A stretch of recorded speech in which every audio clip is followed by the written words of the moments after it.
Enganei o idiota. Opa. Vou fazer de conta que eu não escutei nada. Vamos lá. Opa. Peoples, do nono C, sala que está atrasada. Quero que vocês peguem o currículo em ação de vocês, volume 1, por favor.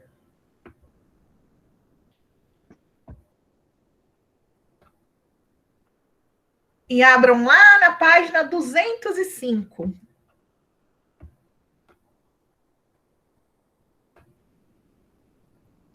Tá aberto, professor. Professora, Oi? a gente. A senhora vai ler a parte do Muro de Berlim? O susto de concreto que durou 28 anos? Nós já lemos. A gente já Porque leu esse essa daí a gente já parte. leu. Tá. Então, a gente já leu. Eu já pedi para vocês fazerem as primeiras questões. Ah, sim. Sim. Aqui, ó, depois do mapa. Isso eu já pedi para vocês fazerem. Sim. Tá. Sim. Então, vamos para essa parte aqui, ó, da atividade 3, que é a disputa aí, a disputa essencial da Guerra Fria, que é aí a questão dos Estados Unidos e da União Soviética. Beleza? Bom, a gente falou, contextualizou o Muro de Berlim, falamos por que ele foi construído, o que ele separava, o que ele simbolizava, né? E aí agora a gente vai falar mais propriamente dito do processo aí, né? Desse embate entre essas duas lideranças mundiais. Bom, primeiro, né, é saber. Eu acho que eu não sei se todo mundo sabe, mas o que significa a sigla, né? O RSS é a União das Repúblicas Socialistas Soviéticas, né? A também já conhecida nossa aí, União Soviética, que lidera lá o lado socialista, e os Estados Unidos, que lidera o lado capitalista, tá certo? Então, isso é essencial. Aqui, até esse 3.3, pessoal, fica um tanto quanto repetitivo aqui o material de coisas que a gente já falou quando a gente discutiu ali o Muro de Berlim, tá bom? Então, a gente já vem aqui para a parte que nos cabe deste latifúndio, para essa parte aqui que interessa, que é a questão da bipolaridade e da multipolaridade, tá? E para isso, a gente vai falar um pouquinho aí, vai tomar por base esse texto 2, que é um texto curtinho, mas que traz algumas informações aí importantes para a gente pensar essa construção bipolar e multipolar. Bom, primeiro, gente, antes de a gente até partir para o texto,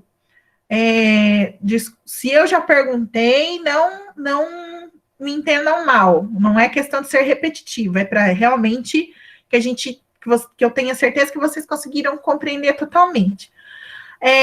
Pensar nas palavras, né? O que vocês entendem como bipolaridade e multipolaridade? E aí eu já faço uma ressalva. Bipolaridade nada tem a ver com a ideia lá daquele distúrbio que as pessoas têm de mudar de personalidade. Não é isso aqui, tá? É Não? bipolaridade dentro do contexto geopolítico. Ah, professor, eu Duas sei. divisões? É porque tinha países capitalistas e socialistas. É isso ou não? Isso, né? Então, a gente Várias formas de pensar, contextos. Então vamos lá, ó. Então, se a gente pegar a bipolaridade, né? Aí pensa na estrutura da palavra mesmo. O bi aí que é de 2, né, galera? E polaridade seria do quê? O que lembra polaridade? O polo da bateria. Polos, né? Então, bipolaridade. Então, 2 polos. Aí entra nisso que o Tiago colocou. A ideia aí do período da história em que o mundo estava dividido entre capitalistas e socialistas. Então, tinha essa divisão, cada lado tinha um líder, né? Que era lá a União Soviética e Estados Unidos. Então a gente falava de bipolaridade, são 2 polos, tá? E multipolaridade? Multi é mais do que 2. Multi é mais do que 2. Então, são vários polos, certo? E aí, aqui a gente, né, no decorrer aqui desse texto, desse material, que a gente vai sacar melhor aí essa questão da multipolaridade, tá bom?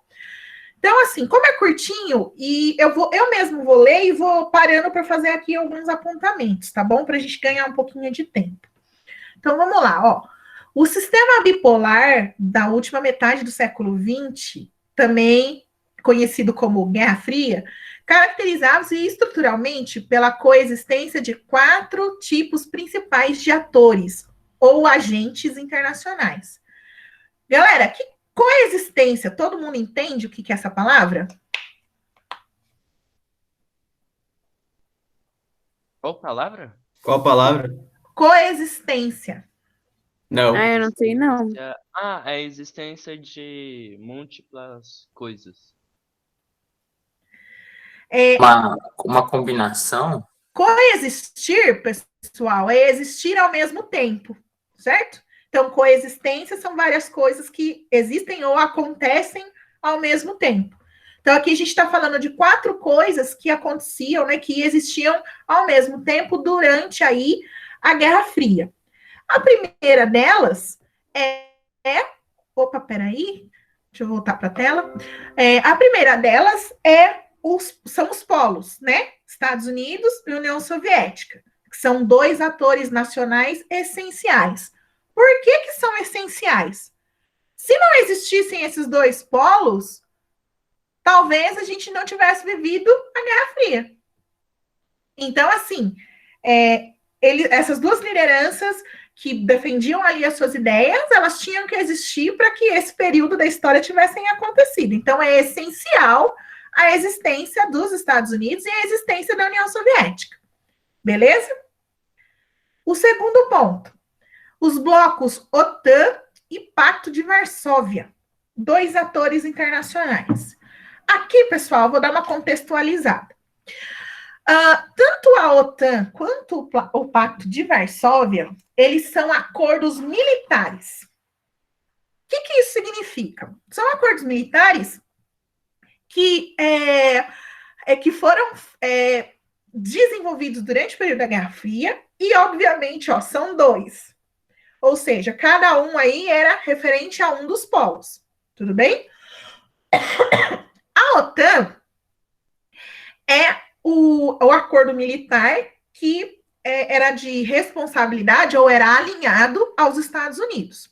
O Pacto de Varsóvia era do lado aí da União Soviética, certo? Essencialmente, esses 2 blocos, eles ofereciam apoio militar para os países que eram aliados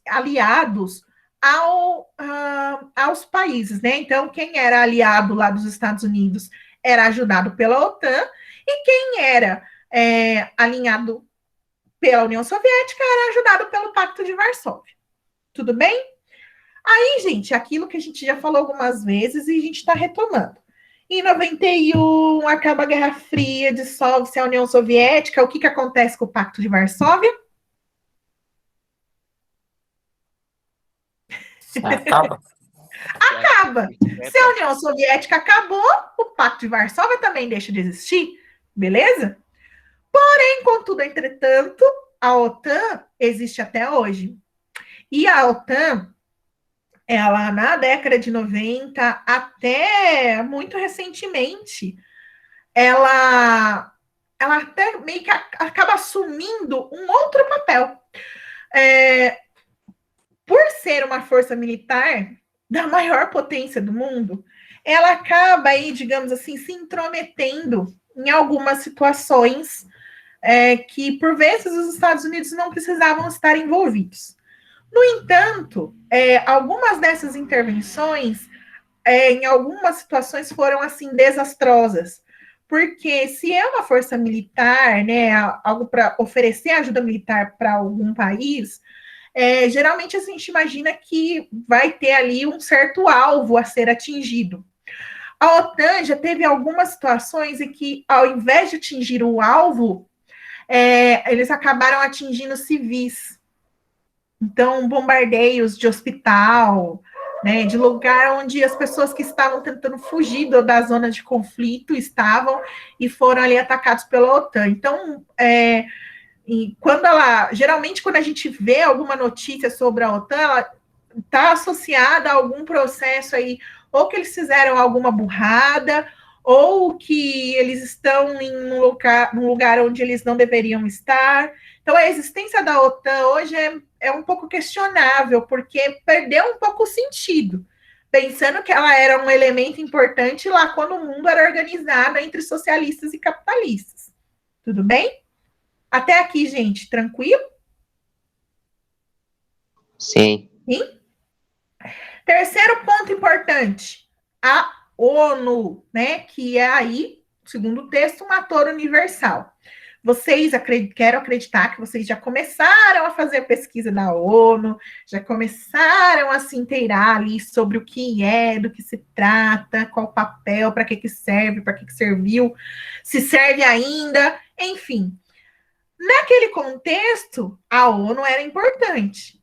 A gente fala aí desse período, né? A ONU ela é criada no pós-Segunda Guerra, com o objetivo ali, ó, os spoilers para o trabalho, com o objetivo de promover a paz mundial. Então, e a gente estava falando do momento de conflito, certo? Momento que o mundo vivia uma tensão. Então, a ONU era importante nesse rolê? Ela era, porque cabia à ONU impedir que uma nova guerra acontecesse. Então, a ONU era fundamental ali. Deixa eu ver aqui. Acho que alguém levantou a mão. Eduardo, pode falar. Se eu não me engano, a ONU ela foi fundada em 24 de outubro de 1945 na Califórnia, né? 45? Não é 45, não, porque 45 foi o ano que acabou a guerra. Eu só não tenho certeza agora se é 47 ou 48.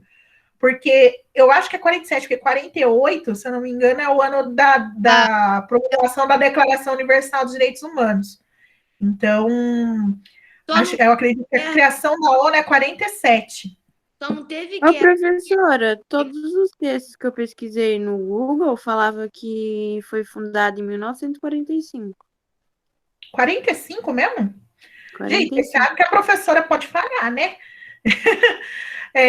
Então, Tiele, você está com o microfone aberto? Você quer colaborar aqui com a discussão? Não. Não? Então, assim, gente, não sei, de repente sou eu que estou confundindo as datas mesmo, que isso daí é normal, pode acontecer mesmo. Porque eu tenho clareza... São muitas. São muitas. Eu tenho clareza da Declaração Universal dos Direitos Humanos, que é 1948. Mas pode ser que eu esteja comendo bola. Enfim. Quanto a ser na Califórnia, Eduardo, eu não tenho certeza. De verdade, não tenho. Eu sei que é nos Estados Unidos. Tanto é que a sede da ONU fica nos Estados Unidos. Inclusive, isso dá muito pano para manga, né? Porque o fato da ONU estar no território estadunidense dá a impressão que ela acaba sendo comandada pelos Estados Unidos em algumas situações. Então, há todo um debate acerca dessa questão, né? Do fato dela ter sido implementada ali naquele país. Só que a gente não pode esquecer, de novo, né? Estados Unidos foi um dos ganhadores da Segunda Guerra. Então, é normal que essa instituição surgindo bem no pós-Segunda Guerra, que estivesse ali naquele território. Lembrando, né, que a Europa estava detonada, né? Então, o fato de estar nos Estados Unidos, talvez, é uma confluência de fatores, entendeu? Um monte de coisa convergiu para que fosse ali. Tá certo? Tudo bem, Eduardo? Sim. Sim? Então, vamos lá, vamos seguir. O último ator tá aí, né? Os países não alinhados. Países não comprometidos com nenhum dos blocos. Então, tinha gente que, durante a Guerra Fria, estava bem assim, sabe? Ó, vocês que estão tretando, o problema é de vocês, não tem nada com isso. Eu vou cuidar da minha vida aqui, vocês querem brigar, briga. Tinha país que não tomava partido, que não estava nem do lado dos Estados Unidos, nem do lado da União Soviética. estava simplesmente preocupada em cuidar da sua própria vida. Então, esse é o quarto elemento, vamos dizer assim.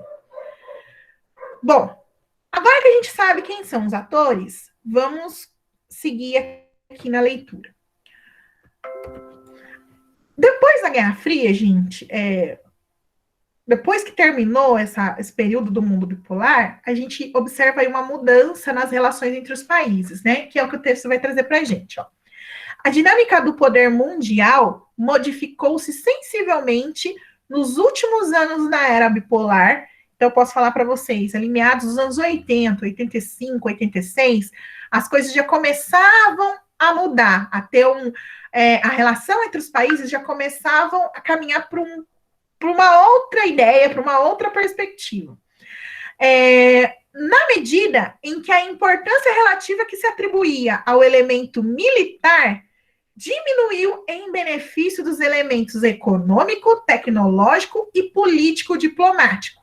Então, veja, o texto está falando para a gente que no finalzinho ali da Guerra Fria, então meados dos anos 80 em diante, o poder militar acabou perdendo importância, dando espaço para que outros tipos de poderes tomassem conta desse espaço deixado pelo poderio militar, que é o poder econômico, o poder tecnológico e o poder político-diplomático. Todo mundo aqui sabe o que é diplomacia?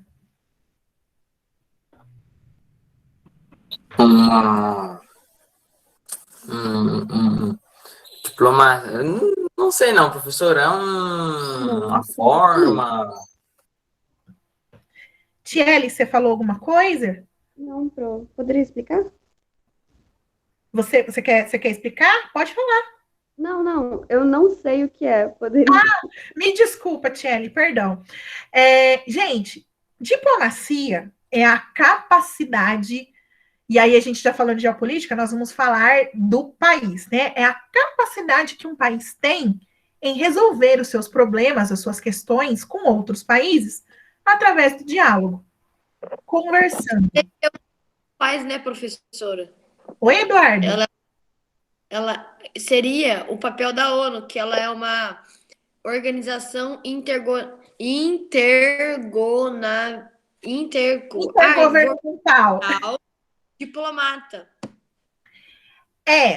Mas assim, Eduardo, a ONU tem esse papel, e é muito importante, mas os países também exercem individualmente a sua diplomacia.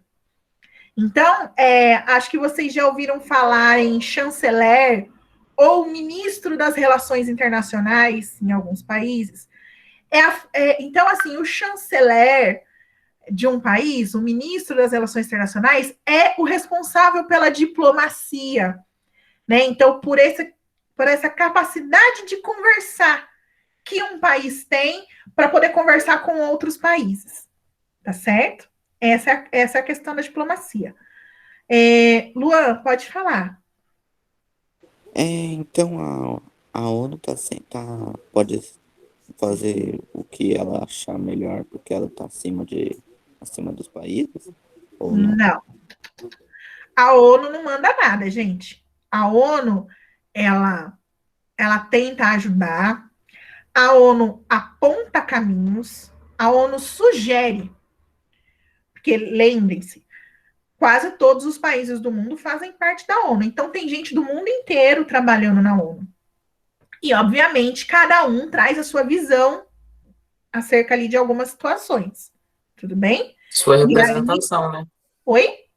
Representação, né? Exatamente. Através das representações, né?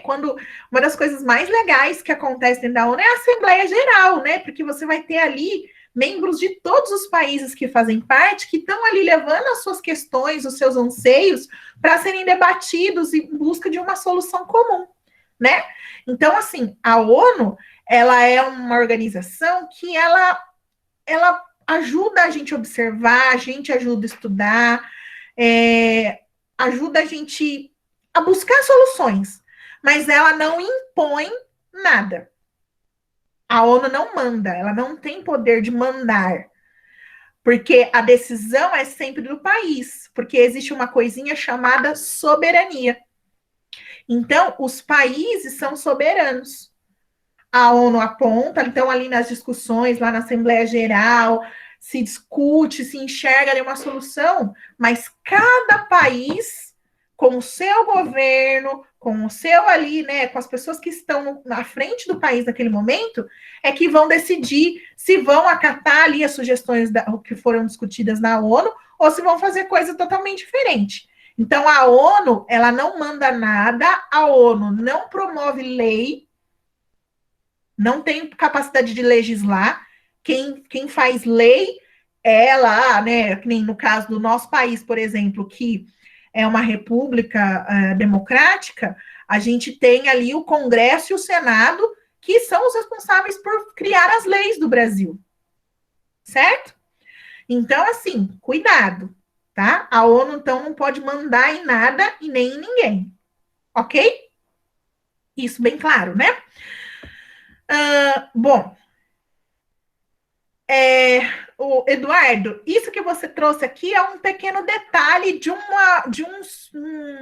departamento, vamos dizer assim, da ONU, tá? Que a gente não vai conversar agora. Vamos lá. Então, assim, essa capacidade de negociar, essa capacidade de exercer a diplomacia, ela é fundamental, né, nos dias de hoje.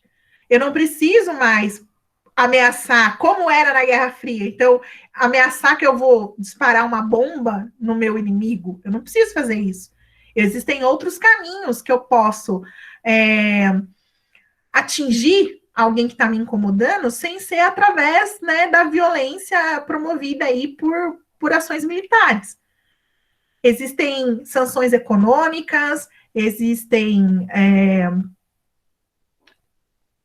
não apoiar em algumas situações, né? Porque os países também precisam de apoio em algumas discussões mundiais. Então, assim, existem outros caminhos possíveis, né?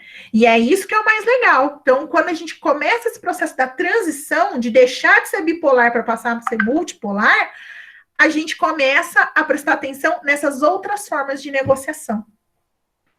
Gente, até aqui, tudo bem? Sim? Então, são 11h38, eu vou parar por aqui. Amanhã a gente tem aula de novo, a gente já chega chegando nessa parte, que eu vou terminar, e a gente vai começar a falar de China amanhã. Beleza? Certo? Então, vou interromper a gravação agora para poder fazer chamada com vocês. Só um minutinho. Professora, pode falar. Você vai disponibilizar a gravação no Google Sala de Aula?